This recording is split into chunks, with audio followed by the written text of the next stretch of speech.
স্বর্ণপূর্ণ হয়েছি। আমাদের সাধারণ সভা কবে কিভাবে হবে আপনারা দেখছেন।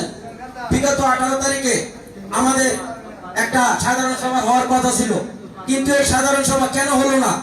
এই ঘোষণা শেষ করার পরে আমরা আবার শুনতে পেলাম আগামী 25 তারিখ সাধারণ সভা। এই সাধারণ সভা 25 তারিখ কোথায় গেল? কেন নষ্ট হলো? কে বা কারা করলো? কোন মহল করলো? এটা আপনাদের দাবি। আমি আপনাদের পক্ষে বলতে চাই, যে কোনো মূল্যে যে কোনো ভাবে আমাদের সাধারণ সভা দিতে হবে এবং নির্বাচন দিতে হবে। আমরা সাধারণ সভার মাধ্যমে আমাদের আয় ব্যয় বুঝে নিব এবং আমাদের ভোট অধিকার ফেরত দিতে হবে। আমাদের ভোট দিয়ে আমরা নির্বাচিত নেতা আনয়ন করব।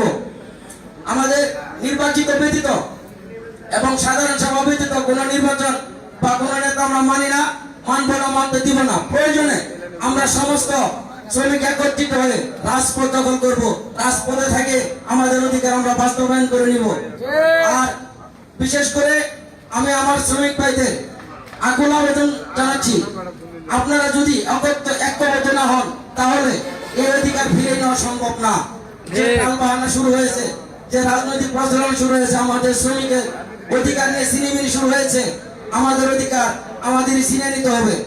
আমাদের ছিনিয়ে নিতে হলে আপনাদের একতাবদ্ধ হয়ে কাজ করতে হবে। শ্রমিকের অধিকার ফেরত নিতে হলে শ্রমিকের ভাইয়ের সাথে রাখতে হবে। সাধারণ সভা আমাদের বিকল্প নেই। আমি সমস্ত উপস্থিতদের বলতে চাই, আপনারা একটি স্লোগানে মুখে করেন, আমাদের সাধারণ সভা দিতে হবে। কবে দিবে, কিভাবে দিবে? এই সাধারণ সভা ব্যতীত বর্তমান কোন কার্যক্রম চলবে না, আমরা চলতে দিব না। আমাদের সাধারণ সভা দিতে হবে। এই সাধারণ সভার উপলক্ষে আমার সংক্ষিপ্ত বক্তব্য শেষ করছি। আসসালামু আলাইকুম।